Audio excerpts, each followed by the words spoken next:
But just because SEC Commissioner Greg Sankey and Big Ten Commissioner Tony Petitti can strong arm an automatic 4-team bid for each of their leagues in the expanded playoff does not mean that they should.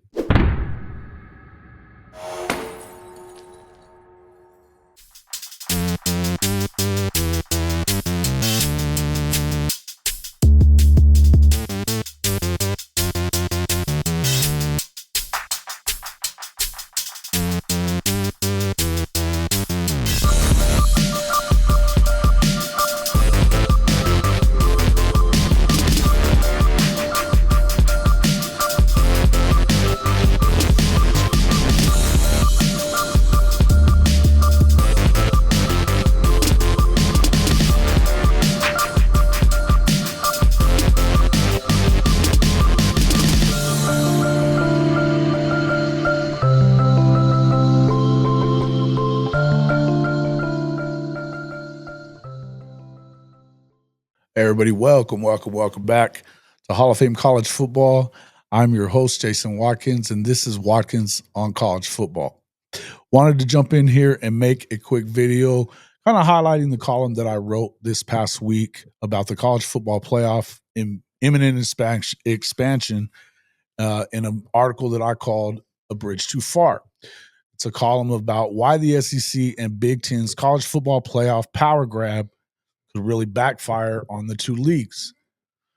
I'm of the opinion that the only thing that you could really do with this amazing cash cow or golden goose, if you want to call it that, is screw this thing up. And it feels like that's exactly what the SEC and Big Ten are doing by pushing this narrative that they should get 4 automatic qualifiers to the future college football playoffs beginning in 2026. Let's take it one step at a time. First off, the SEC and Big Ten already run college football.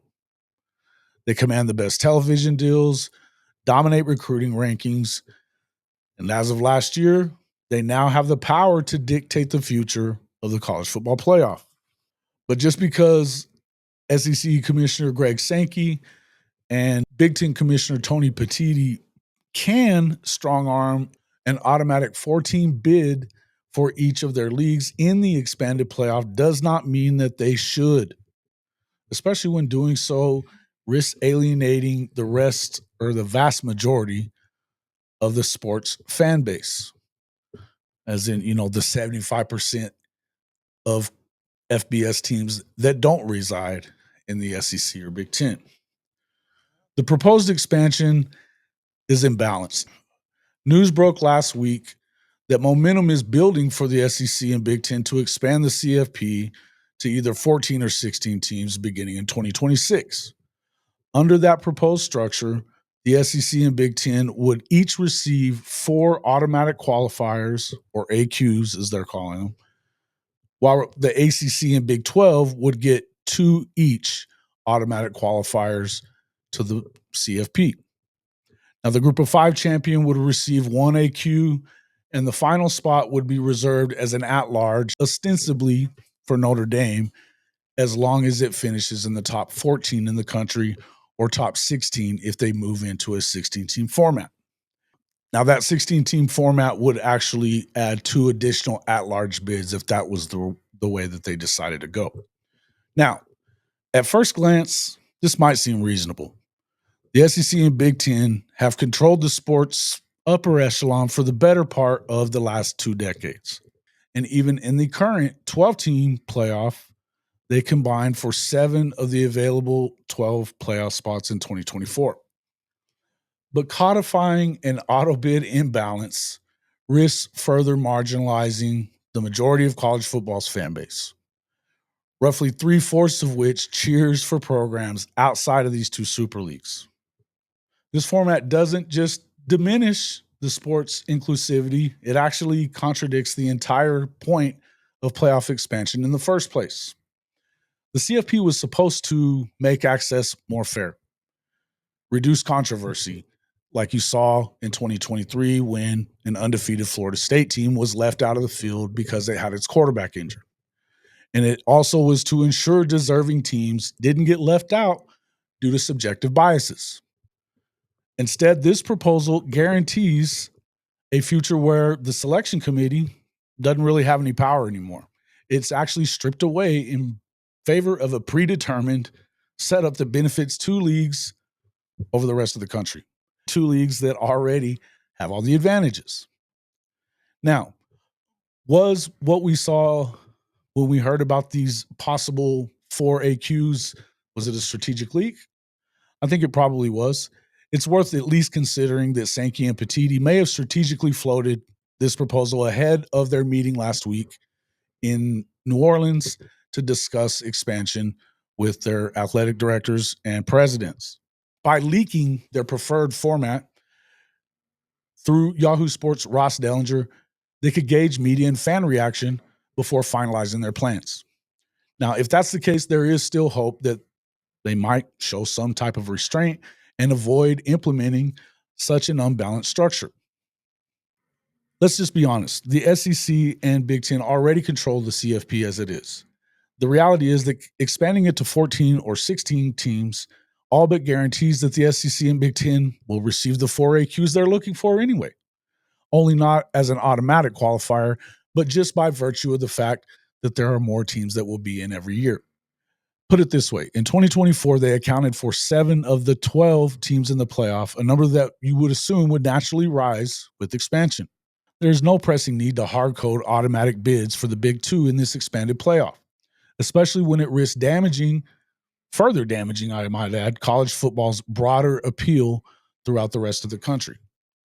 All you have to do is look at some of these other failed football leagues that go around to know that it wouldn't take much for people to lose interest. We've seen what happens when a league assumes that fans are just going to blindly follow a product simply based on the fact that it's the product.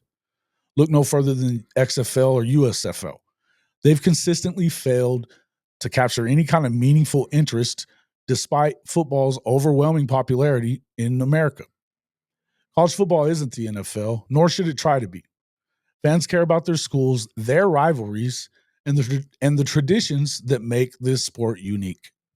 Natties are nice, but they aren't the primary driver of passion in college football. Pride, history, and hatred are really the things that fuel the sport more than anything else. Another thing, you should be wary of potential unintended consequences that could come with these automatic qualifiers that they're trying to implement. If they proceed with this 4-team AQ plan, ACC and Big 12 schools might reconsider their willingness to participate in the college football playoff altogether. Now, I'm not saying that they're going to break away from their own tournament, but if the CFP becomes nothing more than an SEC Big Ten invitational, it's only a matter of time before the other leagues find alternative ways to maximize their value outside of a playoff system that clearly doesn't want them anyway. The other thing it does is risks playoff fatigue. Imagine how stale things would get if this format is adopted. We've already seen fatigue set in with the same matchups appearing in the playoffs year after year after year in the 4-team version of it. Now imagine a world where an 8-win Big Ten team or SEC team, for that matter, is guaranteed a playoff spot over a 10 or 11-win team in the Big 12 or ACC. Fans would immediately lose interest, and television ratings would immediately suffer. Something that few have highlighted about Dellinger's article last week was the revelation that even ESPN, an SEC and Big Ten business partner, has reportedly cautioned against a format so blatantly cutting out 75% of the sport. Even ESPN thinks this is a bad idea. The impact on the regular season. Now, more importantly, the excitement of the regular season could be diminished. I know they're telling you that it would actually raise the importance of the regular season, but be careful because it could actually, if you're a mid-tier or SEC Big Ten team, why stress over your out-of-conference games when your bid is locked in? What's the incentive for programs to take risks when mediocrity still results in a golden ticket to the dance? We got to plead for balance here and expect that it be done. Sankey and Petiti have every right to wield the power that they seized last spring. No two ways around it. but they should be careful how they use it. The last thing they want to do is turn college football into a two league only enterprise where the rest of the sport is treated basically as an afterthought. If the goal is to build something sustainable that enhances fan engagement and excitement, they should reconsider whether guaranteeing 4 AQs for themselves is really the right move. Again, just because they can doesn't mean they should. Hey, thanks a lot for joining me and checking out the video. You can get over there and read the entire column right here to my left by using the QR code or just the link at the bottom of that. Make sure that you let me know what you think in the comment section below, and we'll see you all on the next one.